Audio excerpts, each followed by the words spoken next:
Good morning, good afternoon, good evening, everybody. Welcome to the Community of Practice, Breathable Cities Community of Practice Conversation Cafe number 3. This is the third conversation cafe we have organized. And today we are very excited because we have 3 wonderful guests and they are going to share their experiences on different topics regarding urban sustainability and gender perspective. And before we go into the conversation, I would like to welcome also Mexico, the UK, and India who are present here. And remember that during the conversations, now we have the interpretation available for the ones who want to change it from English to Spanish. And also remember that if something comes up, something that interests you in the conversation, you can type in questions in the chat. And this is the idea of these conversation cafes is to create collective knowledge. So starting that with the premise that there is no experts, but in our own lives, we are only experts in our own lives. We have 3 different perspectives from 3 different wonderful women that have worked on sustainable development in different projects. I'm going to introduce them quickly, and then I'm going to start the conversation with them. We have Emilia Reyes. Emilia Reyes, she's Director of Policies and Budgets for Equality and Sustainable Development at Gender, Equity, and Citizenship, Work and Family. This is the name of the organization, and she has specialized in gender responsive public policies and budget links to the sustainable development, including disaster risks, management, and climate change. She's worked with the government, she's worked with different UN agencies, and she has a very strong experience in these matters. And she's now Program Director of Policies and Budgets of Equality and Sustainable Development in this organization and co-governor of the Women's Working Group on Financing for Development. Thank you very much, Emilia, for being with us today. Also, we have Denisse Vélez Martinez. She's Head of Research in Policies and Budgets for Gender Equality and Sustainable Development at the same organization, Citizen, Work and Family. She's a feminist economics specialist with experience in qualitative and quantitative research and technical support related to gender responsive public policies and budgeting, women's economic rights, and feminist macroeconomics. Currently, she is the Head of Research in Policies and Budgets for Gender Equality and Sustainable Development in the feminist organization Gender Equity, Citizen, Work and Family. And we also have here Daniela Chacón Arias. She's Executive Director of TANDEM Foundation, and she's the coordinator of Quito, How We Are. She has been the Councilor of Quito between the 2014 and 2019, Vice Mayor of Quito City for the period from 2014 to 2016. And she has promoted legislation for citizen participation, open government, and sustainable mobility.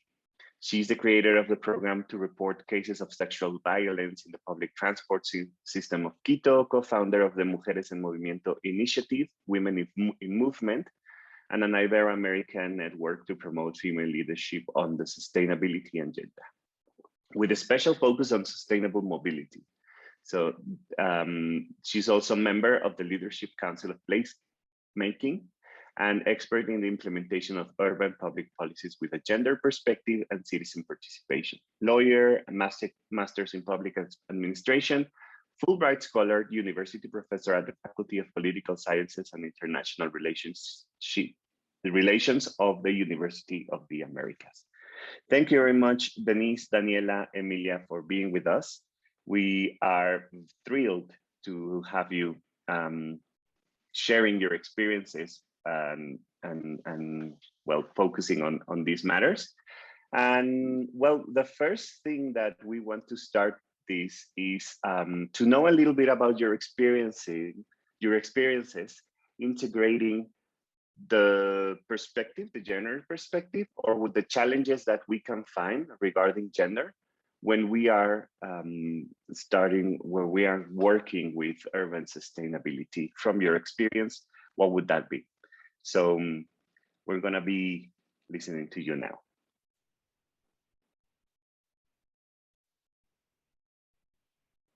Hi. Hello, everybody. Thank you so much for the invitation. It's a pleasure for me to be here with all of you and sharing, our experiences. I would say that the main difficulties when you're in local governments or in governments in general, trying to implement the gender perspective in any type of issue is that usually, the teams are not diverse enough. There are not enough women present in the decision-making teams or in the planning teams. And usually, in terms of transportation, for example, which is my main area of expertise, I always say, decision makers don't use public transportation, don't walk, don't use the bicycle, and don't use the skirts. So, there's this ton of people that are being, ignored in the development of a public policy because their experiences are not being taken into account. And when they're not being taken into account, then what happens is that you deepen the inequalities and deepen the discrimination because you are investing money in policies that are not going to solve the problems that maybe 80% of the population in terms of all of these different diverse populations need. So one of the main things that you first need to ask yourself is when you're sitting in a decision-making table and you are planning to change something in your city, in your country, just take a look at your table and ask yourself, who is missing here? Which life experience is missing here? Because women have completely a different life experience when we use our city, when we use our public transportation systems, because we are in charge of domestic and childcare activities and tasks. And that changes completely the way we move into cities, the way we access jobs, the way we focus in our decisions in terms of sustainability. And so if you don't have that presence, that life experience presence in the decision-making team, then you're just going to waste your money. So I think that's one of the first things. And I would say that the second thing is to understand that gender perspective is a technical issue, and that is as important as thinking of urban planning or climate change or planning for security and transportation systems in terms of operations. Gender perspective requires technicians, requires people that understand and know how to incorporate the gender perspective in the spectrum of a public policy. And the good thing is that there are a lot of us that are experts and that know how to do it, because this has become something that fortunately it's becoming mainstream, and therefore there are a lot of networks and there are a lot of organizations that have the expertise and that can help local governments, national governments, or actually what would be very important is that your unit has a gender unit, diverse populations unit, because every policy that you want to implement has to go through the gender lens, has to go through the diverse and inclusion lens, because otherwise, as I said, you are going to deepen the inequalities and just basically not solve any of the problems that your city is facing.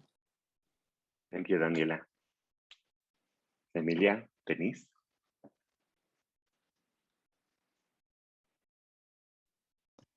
Hello all, I'm Denisse Vélez, part of the feminist Mexican organization EQUIDAD de Género, Ciudadanía, Trabajo y Familia. And we are currently working in a project that it's called a Gender into Urban Climate Change Initiative. We also have partners in India. We are working with the local authorities to integrate the gender perspective into the urban climate change policies. In Mexico, we are working in Mexico City and also in Tlaxcala. And also we are working at the national level with the Secretariat of Urban Planning. Daniela made some elements to the discussion about how to integrate gender perspective as a cross-cutting element in all the public policies. I think that the main question is thinking where are the women in the city, and what are the practical needs and their strategic interests. So we start thinking about the urban planning in all at national level in Mexico as care cities, cities that make pointed at the center the life and the sustainability, and not the profits and the mercantilization of the life. So thinking about that is a question: why are the urban planning?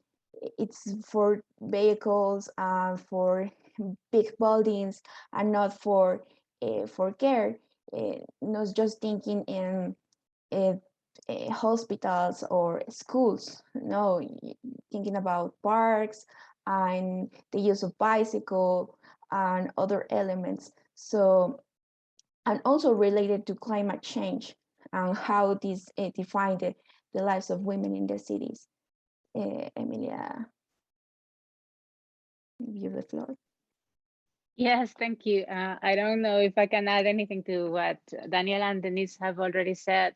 Just wanted to say that not only women are half of the population. I have this in my background, this chart that actually Denisse and another colleague of ours, Alma, designed, and this is the proof of this yellow segment is all of the value that is added to the world through unpaid domestic and care works.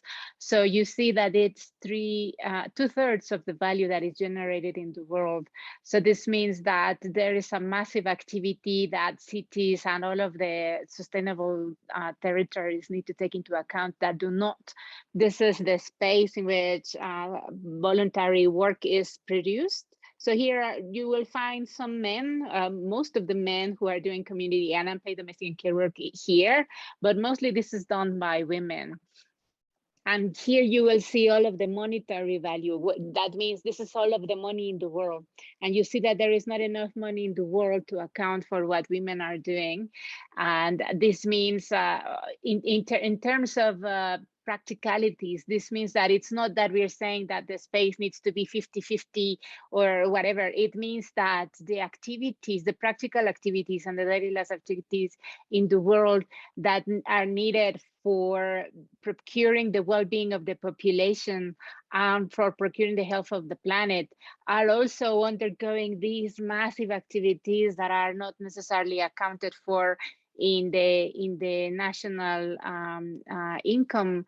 So this is really something that needs to be also taken into account as a macroeconomic element. It's not only a local, it's not a micro policy, it's not just, oh, let's just add just a small program with gender, or let us figure out how to add women into the equation. This is really the macro reality of our time. We are saying that women are subsidizing the entire economy.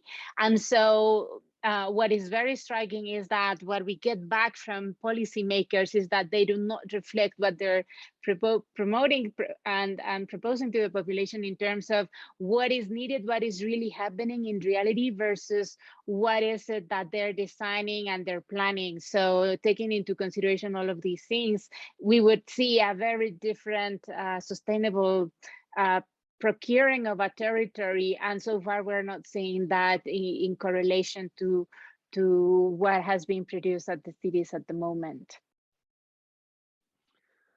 Wow, this is eye-opening for many of us, but it's very interesting also to start thinking about in some places that you work with, there's been like a lot of time and a lot of work previously to get to where we are, and we still haven't finished with this transformation. How to start when there is a society, a company, or an organization that doesn't even have this into the panorama? There's no like how to start integrating gender perspective if you don't even think about gender. What's the first step for someone who is starting from zero in these situations?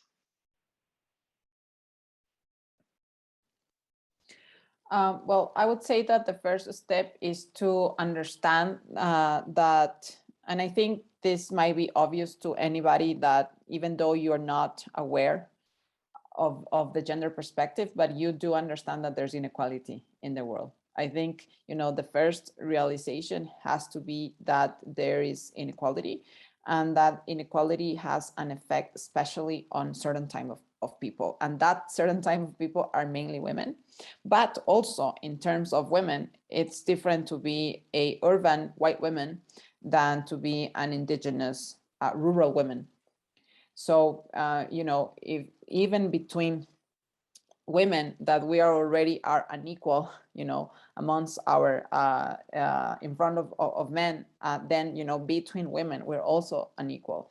And men are also unequal between them if we take into account all of these other issues. So I think the first thing is to really understand that there's inequality, that the inequality has a reason. And, Denisse and Emilia have already said it, but the inequality is in terms of the gender roles that we've been assigned. We've been assigned the roles of, domestic and caring activities, being in the private arena. Only in 1920s we started voting. Only in 1920s we started becoming citizens of our countries.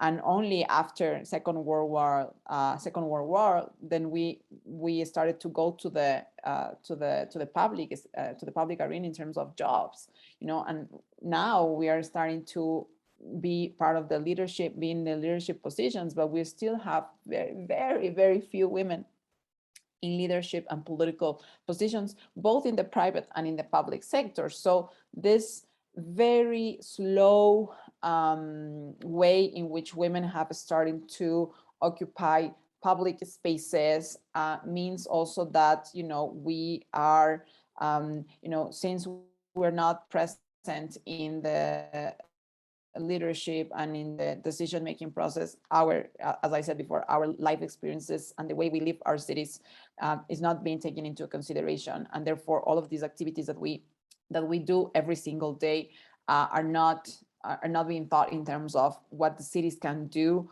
to accommodate not only the productive activities, but also the reproductive activities, which Emilia had already explained. And so we really need to understand that gender roles play a role. I'm sorry to repeat the word, but they play a role in how we experience our life, how we access to jobs, how much time we have. One of the things that is really important to understand is that women, we don't have time. In Spanish, it's kind of the direct translation is, we are time poor people. Because all of those activities of domestic and childcare and caring activities in general, which are mainly not paid, they are unpaid, they take about 30 hours, depends on the city, depends on the country, but in Ecuador, for example, it's about 30 hours additional to the already hours, working hours week. You put 30 hours additionally in terms of these activities. And what does that mean in terms of the city? That means that you move differently because you have to take the children to the school. You have then to go and shop, for the house because you don't have things to cook. And then you have to take your grandma to the hospital, and then you have to go and pick up your children from any type of activity. And that what happens is that the public transportation system is not planned for those trips, so it's more expensive for us to move. It's less likely for us to access to a full-time job. And so what are the cities doing to give flexibility to women to access to jobs? And then how are they planning the public transportation system to make easier for women to move, which also has an impact in sustainability because we walk more, we use public transportation more. And so that can have kind of like a ripple effect in the whole city. That's so before I go with Emilia and Denisse, that's a very important point that you just said, because as most of the projects in Breathable Cities community are focused on creating clean air zones, and that has implications on reducing the use of some means of transportation or changing routes or moving them around to have a cleaner zone, that can have an impact on how women move in the city. And then taking that into consideration can prevent making it more difficult for them to move just because you have to create a cleaner zone. Something that came with my mind because they are creating cleaner zones in different cities. So thank you very much, Daniela. Sorry, Emilia, Denisse. Yes, thank you. Yeah, I think that the first thing to say is that gender issues are economic issues. So we need to see this in a macro perspective, as Emilia said. And also we need to identify that women as a subjects of rights, another part of a more aggregated category as main caregivers of the elderly, of the children, and also this means asking yourself, where are women? And what we will see is that they are subsidized in the world with their unpaid domestic and care work, as Emilia said, and also as you can see in this diagram. And this is because of the sexual division of labor, which is the greatest historical inequality that define the work that men and women made, but also the space and what are the forms that the cities and other spaces taken. So it defines the life in the cities and also define how this work is doing in the cities, including the urban spaces, the buildings, and about the clean air areas. We need to talk. We need to think. Who are the owners of the particular vehicles and who are using the public transportations? So how we can affect the women's life if we define these clean areas, these clean zones, making a policy for public transportation and also for particular vehicles. Who are the owners, who are paying taxes for these vehicles. We need to think more in the macro perspective of who are in this, who are on this, and what is the relation with care, with the unpaid work, but also with the rights and the access to the city. Thinking, where are the women in the spaces, and what kind of work are these women doing? For example, in India, but also in Latin America, women are the majority of street vendors, and this is related also with the health in areas of bad air quality because of the exposure, and also women are with children, with elderly, with other people that also affects their health. So yeah, I think that the first question, if I can make a summary, is where are women and what are they doing? And what we will see is that are subsidizing the entire world, the entire economy, and also the entire life. So what are the implications of this kind of activities and this kind of circulation in the cities, and why we need to do to improve their access to the city, to the right to the city, because we need to think that also it's a right to access to the city and to the space in equality terms, and also to clean air. Yeah. Thank you, Denisse. I just wanted to add some examples into what we need to do, because Denise said something that's really important. She said we need to mind on the practical needs, but also the strategic interests.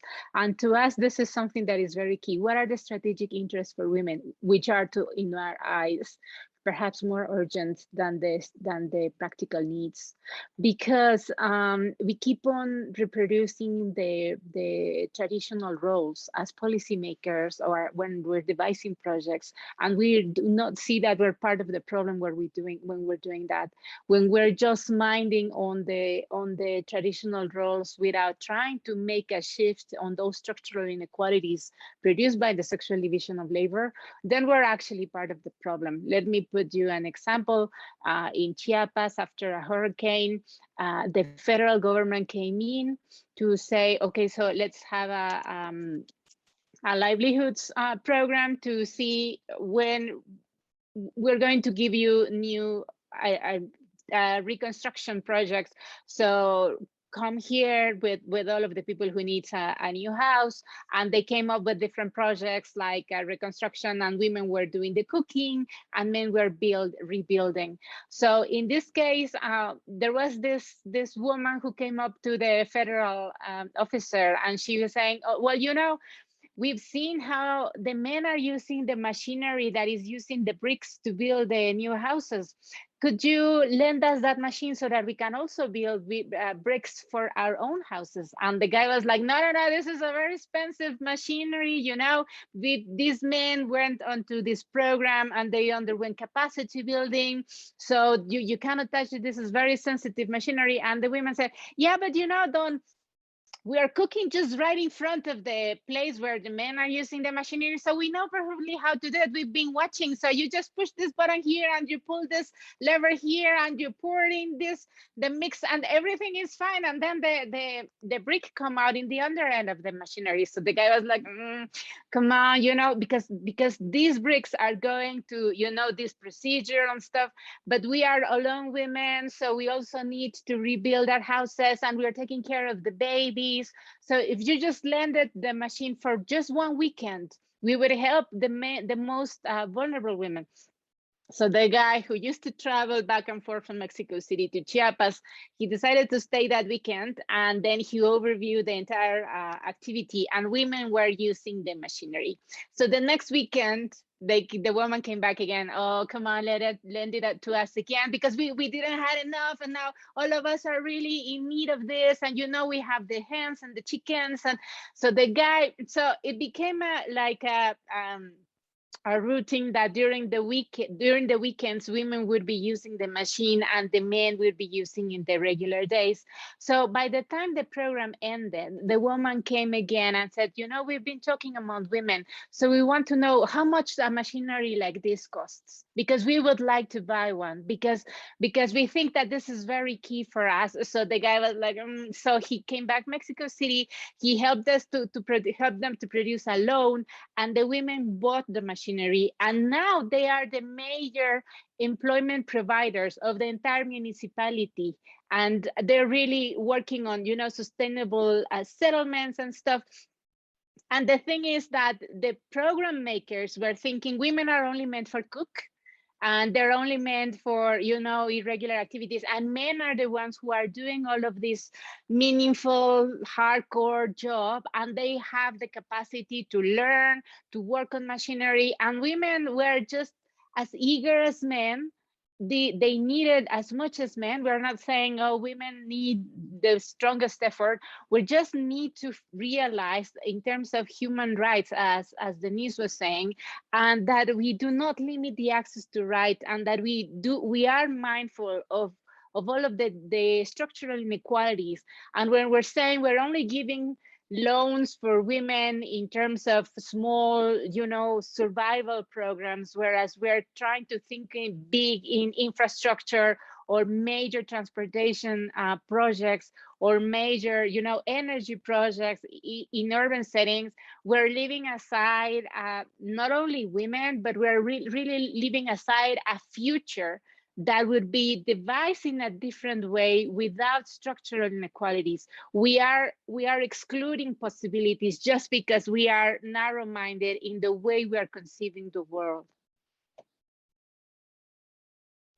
That's a powerful story, very, very powerful. It makes me think, and this is, I hope I don't say something that is not probably nice to say, but it makes me think that there's also kind of a trust issue from men because of this cultural thing. Like, why is it that men can't believe that women are capable of doing the same things? And this is, it sounds absurd a little bit, right? Because as you have shared with this story, it's not about the abilities, and it's not about, it's just about letting the other person look for a better life and develop their own capacities, and that's part of the things that we need to take into consideration.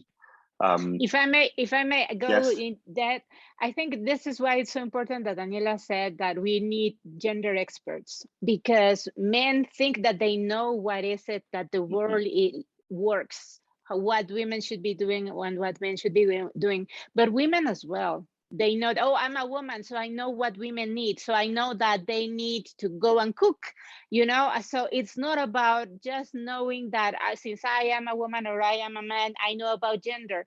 Gender is indeed the social construction of the sexual division, of anatomical division, or the anatomical difference, but really the gender perspective is what we're looking at here. And the gender perspective is a methodology, is a way of looking at a problem, of analyzing, of devising what is the problem is, what is the gender inequality gap, and how are we going to produce curated actions to reduce those inequality gaps, and to let us say go out in the other end with demonstrable results towards a larger impact. So you need a gender expert that is not just saying, oh yeah, I know what women need. They need to stay in community level projects that are not paid, they're voluntary work, they just come and wash the school, or they just come here to vaccine the babies, and that is it. Or they're clearing the water for sanitary water, and that is it. So, and men are the ones who are assigned all of the just transition jobs. And you see that there is a massive shift in the proposals now, in which women again are left out of the equation. And it's not just because I know what gender is, it's really a different methodological setting that we all need to mainstream in all of our institutions. Yeah, that's right. We should not take assumptions on half of the population of the world. We need to understand that my world, I don't know the rest of the world. I only know my little world in my little bubble, and that I don't even know the situation of other men, less other women. So we have to stop assuming what the other gender needs or can do. Thank you very much, Emilia. We're getting to the point where we are going to open questions. So I'm going to invite, we have representatives from 3 different countries, Mexico, India, and the UK. But it would be interesting if they could start, if you want to start, just to open an invitation that if they want to start preparing their questions, we're going to open the microphone in a few minutes. But I would like to go in a last round of conversation. What is it that makes, in an organization or in a government office, like for example, what would you recommend they start with? How can they create the first steps? How can they take the first steps to integrating these perspectives into urban sustainability, urban mobility, and all these issues, and obviously giving equal power to everybody? I wanted to say something that Emilia used to complement something that Emilia said before. She talked about, how women can perform certain type of tasks that, have been traditionally thought as of men tasks. But then there's the other issue, which is as important, that men can also do domestic and caring activities. We're not born knowing how to cook. We're not born knowing how to clean a house or raising a child. We learn, and everybody can learn. So when women have lifted off their shoulders the burden of unpaid domestic and child care, and this has been equally distributed among, not only among the family, but among the society, because caring activities are actually the things that sustain societies. You cannot go out and do productive activities if you don't have, the back end of the caring activities. And this should not be assumed only by women, and less alone that being unpaid. Has to be assumed by, the partnership of the family, but also society. So when you're thinking of implementing policies regarding gender in your city, think about caring networks. Think about providing childcare and adult care and disabled care facilities that are, paid by local governments, or that are paid by the communities, but that the communities have the permits. Sometimes, we have this kind of like, how do I say this, like this framework of thinking, that the childcare facility has to comply all of this checklist, which basically makes it impossible for, small communities to provide that type of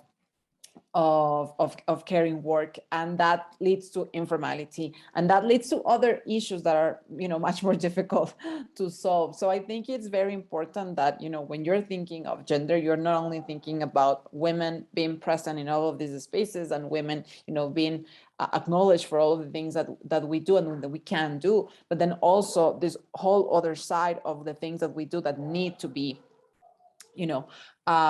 given to all of the society. And I would say that the first step, I think I already said it before, but I think the first step is, have women in your team. It doesn't matter, what you're doing, whether it be transport, whether it be urban planning, just have women in your team. And then, start asking yourself, what are the inequalities? We're thinking of this project. We want to implement this project. Before you plan the project, you have to diagnose the problem. When you diagnose the problem, the first thing you diagnose is the inequality gap. So what are the inequality gaps in this issue that we want to solve through this project or through this policy, so that when I actually design the policy, I will be designing to close that inequality gap. Thank you very much. Yes, and also to add some point to what Daniela and Emilia said, is that as we see in the diagram behind Emilia, is that these parts of the economy are interrelated. We need to think in the paid and also in the unpaid spheres of the economy, not as an isolated spaces, no, in aggregated, because they are interrelated. Women and male are in all of these spheres of the life. And yeah, I think that the first step to think to integrate gender as a cross-cutting element in the public policies is asking to the gender experts, because as Emilia said, the gender perspective is a methodology, and thinking in policies, in gender responsive policies, is a technical issue. Because let me put an example. In the case of Mexico City, in the dialogue with the authorities of the environmental and also related to the air quality, they said to us that there's a different particles responsible for the poor air quality that are related to the industry, but also to the SMEs in the metropolitan area. And again, if we ask ourselves where are women and where are men, we will see that they are present in majority, men are present in the industry, and women are present in the small enterprises. and affected in different kinds because of the substance that used in the industry, but also in the small companies. And what the authorities of Mexico City tell us is that, for example, in the case of nail salons, the nail companies use a lot of these kind of inputs that contribute to the poor air quality. And if we only consider this substance in a aggregated manner, what we can see is these kind of particles affect the air quality.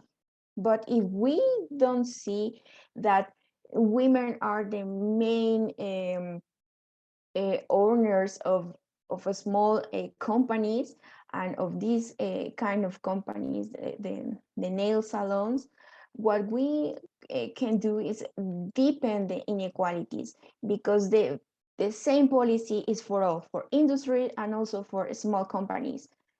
So if we put the restriction of this substance, of this kind of inputs, we can deepen the inequalities, because the industries doesn't have the same elements as the small business, that women, the main representative of women are in this small business.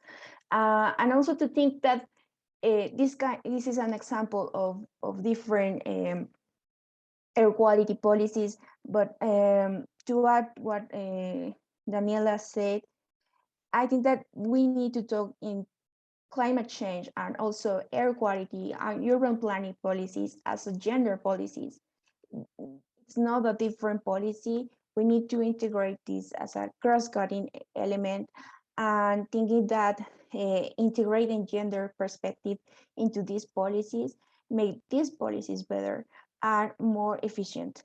Yeah, if we can see this as a justice issue, it's also an economic issue, and make these policies more efficient. So yeah, I think that is what I said. Yeah. Thank you very much, Denisse. Any closing ideas?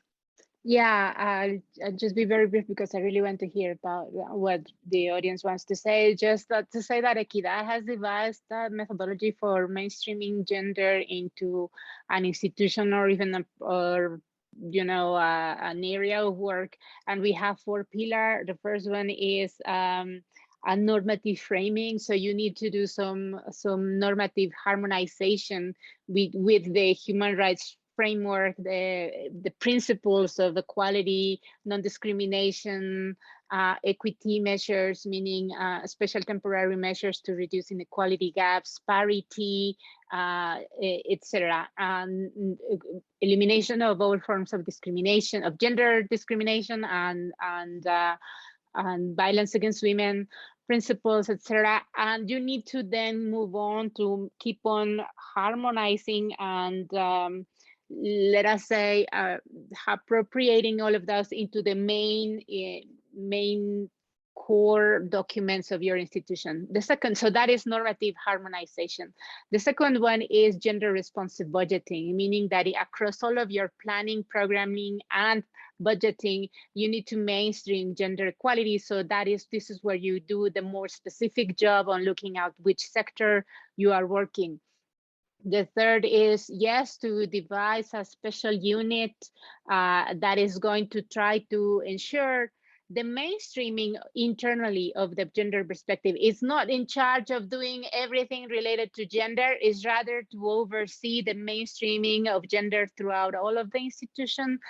And finally, to devote time to devising on specific work on each of the offices. For instance, it's not the same on human resources than on planning, than on those who are giving attention to the public, than those who are operating on the field, or even those who are making decisions. So you need to think about the main stream of each of the offices or areas, and then you need to dig deeper because you need to understand things different from the point of view of, let us say, capacity building, from those that are doing internal policies like eradication of violence against women inside the workplace, or inclusive policies for people with disabilities or trans communities, as opposed to those who are working, for instance, with water or policies on urban furniture, and you need to understand the issues differently. So you have those 4 pillars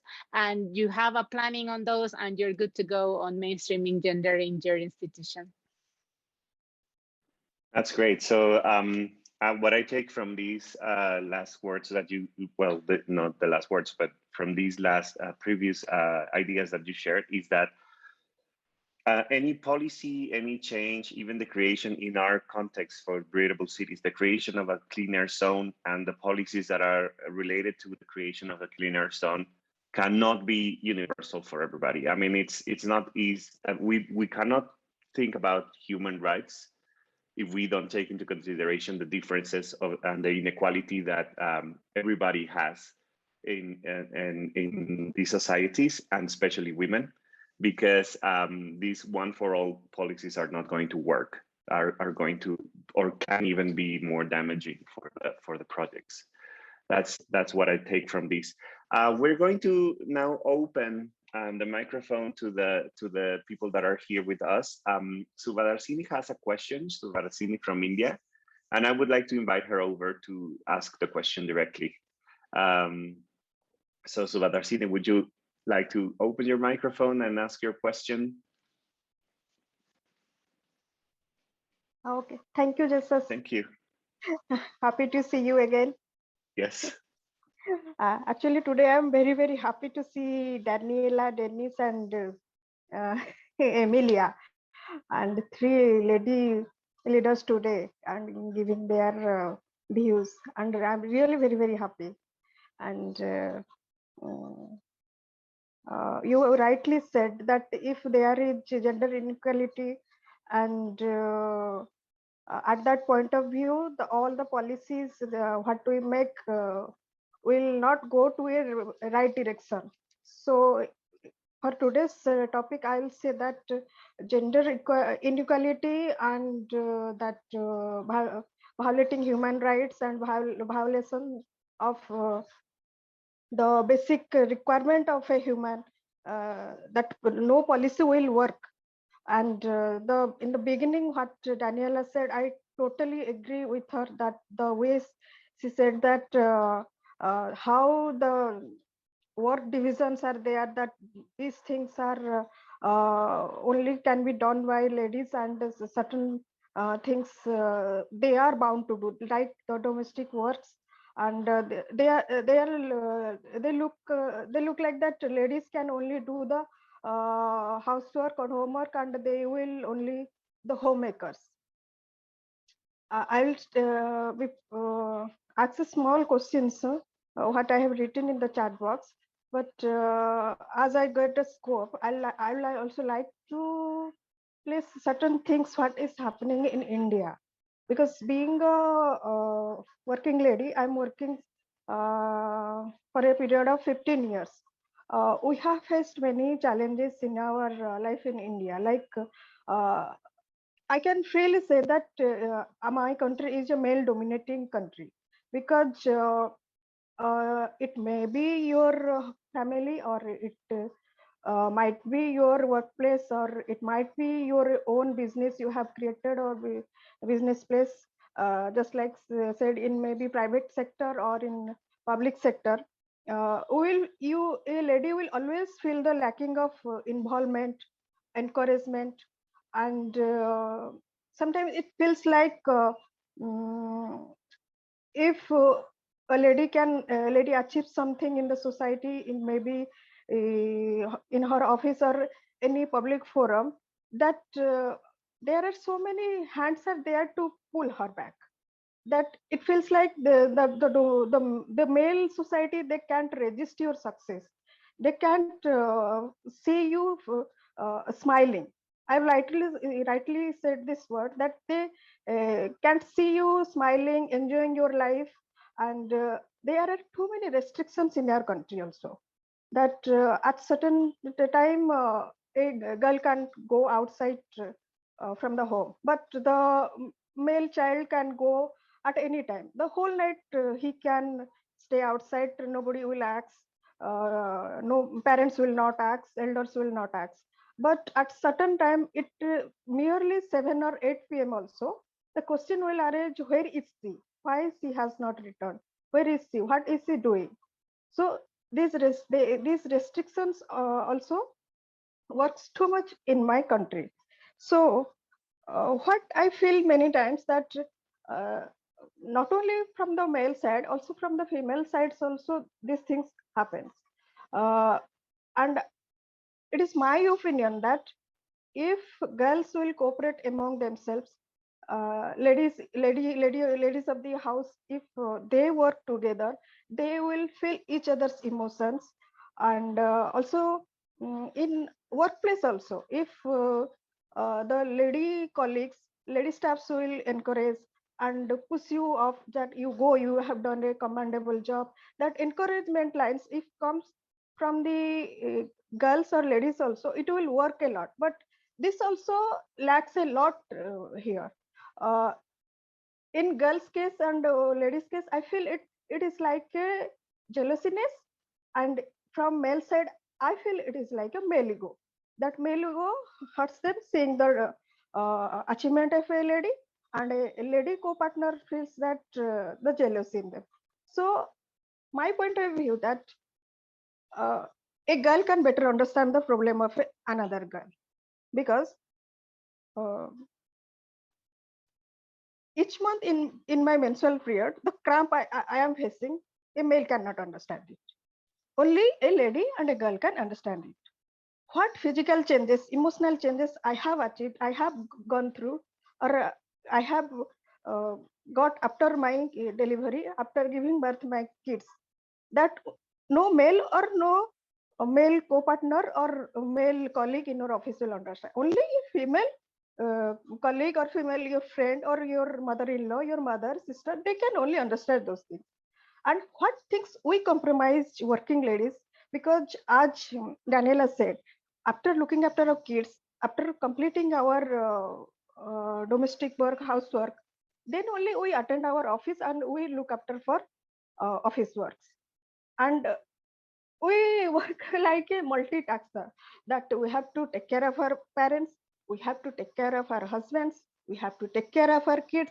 Also in our office, we have to compete with the other, it may be male colleagues or female colleagues, that there also we have to prove ourselves.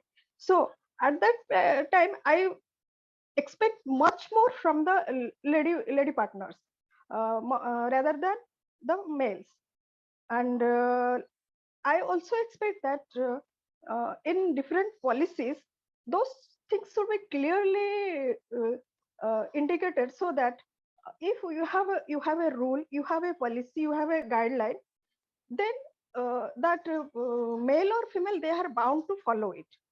So I always expect that policies and rules should be there in our laws and acts, that because if I am verbally saying something, because we have written constitution, if I ask something verbally, people will not take it seriously. But if I written something, written order, like written guideline, written acts, if those things will be there, if the person is not desired to follow, but he is bound to follow it.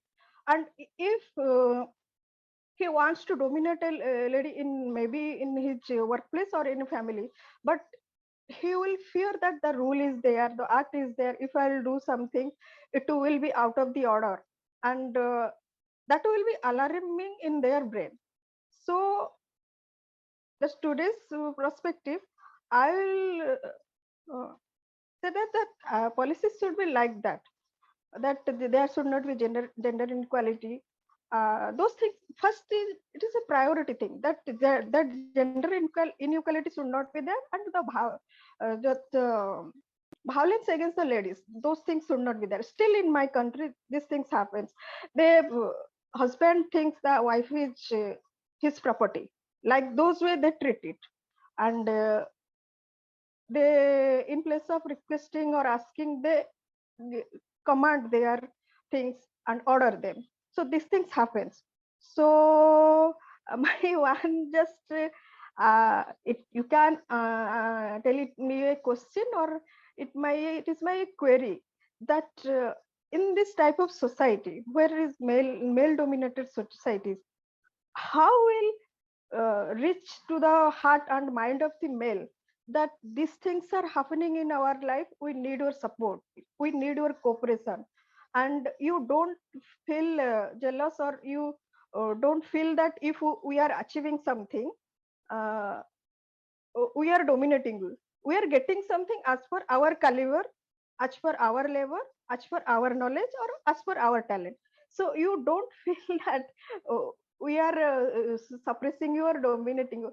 So how to just express those things in different places? It may be my family, it may be my workplace. So those things, how I should communicate, that I want to know. Thank you, Subadarshini. Anyone has Daniela? Well, I just want to say, I feel you. I mean, you know, and I think one of the things, you know, so that's that we need to understand, because this is changing, and sometimes it takes a long time, but we see it changing. And women act certain way because we've been trained, you know, we've been educated in the patriarchal system to think, you know, of competing with each other, because there are so few spaces for us in the public arena that, you know, we need to compete.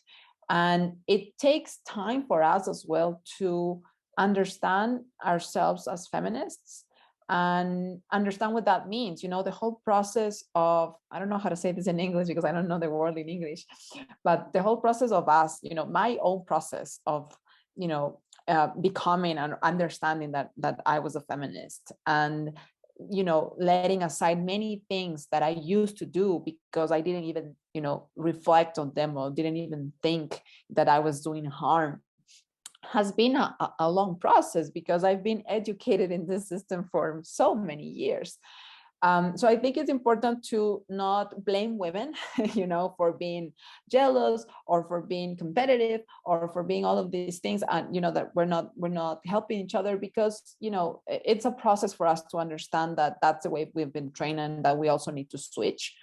And I think, you know, as women that are already working, you know, that are already taking those steps, that are already working in ourselves to become, you know, this women that we are and that we want to become, we have to, you know, we have to be very kind, and we have to talk about these things, and we have to talk about it in our family and our work, so that we can actually help in that way. And then, of course, the other thing is we have to demand in terms of policies, education for men and for women, to understand these inequalities, to understand these gender roles, to understand that we can all do everything and anything, because we just need to learn, and that's how we, you know, start closing the inequality. So I think sometimes we see that the change is so difficult because it seems so big and it seems that we don't have a reach. But I do think that the thing that we do in our home, in our office, in our, you know, in our community, how we act, what we say, how we react to certain things, and how we become sort of teachers in that, you know, in that environment, I think that has a powerful effect. It might not be the huge effect that we're waiting, but I do think that it's something that we have in our hands. And until, you know, at the same time, we're pushing for all those policy big changes, but then we're also pushing for, you know, the smaller changes. So, you know, keep on doing it.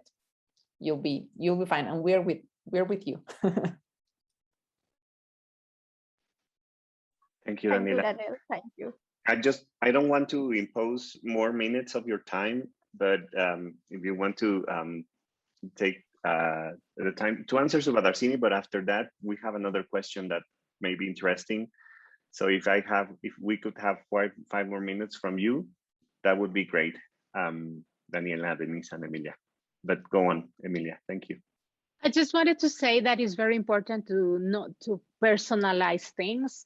This is not a battle between the sexes, and we need to know that it's not a cultural thing either. It's the way that the structures are working. So we shouldn't aim at trying to change the persons, but to change the structures. When you offer men and women different possibilities, for instance, space of childcare and people with disability care spaces, or even for the chronic ill, but also options for mobility and options for public transportation and public services, etc. You see that the material world starts to change for women and men, and then the options are there for people to take and to choose from.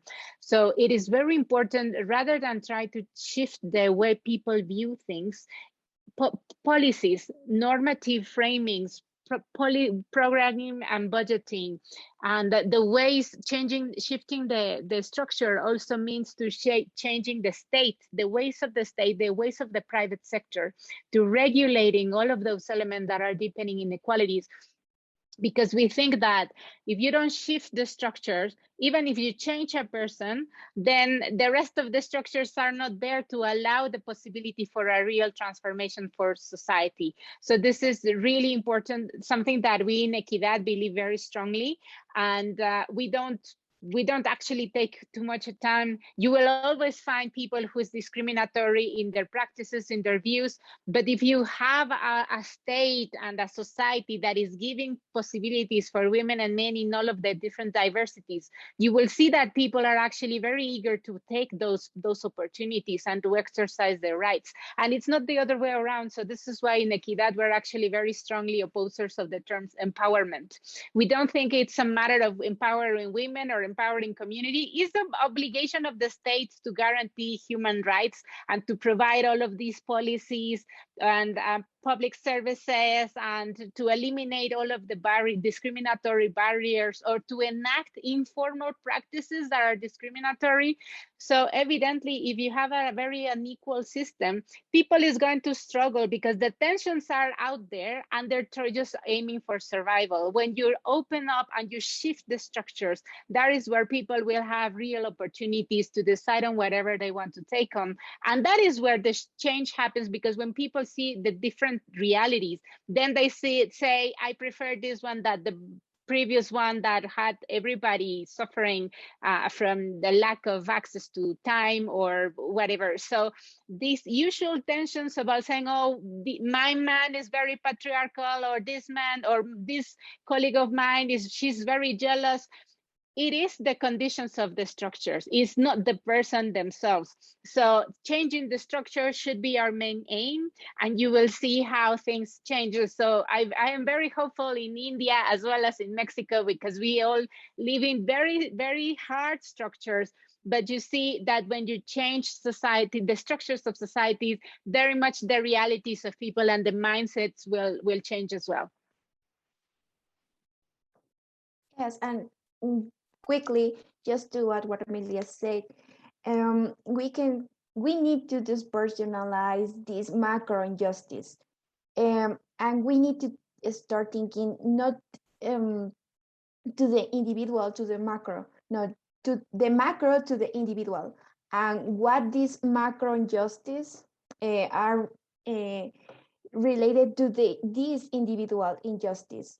And also, just to finish, because Emilia said very well all these things, I think that in the case of the care policies, we need to start thinking about the role of the state as a main contributor to the well-being of the whole society.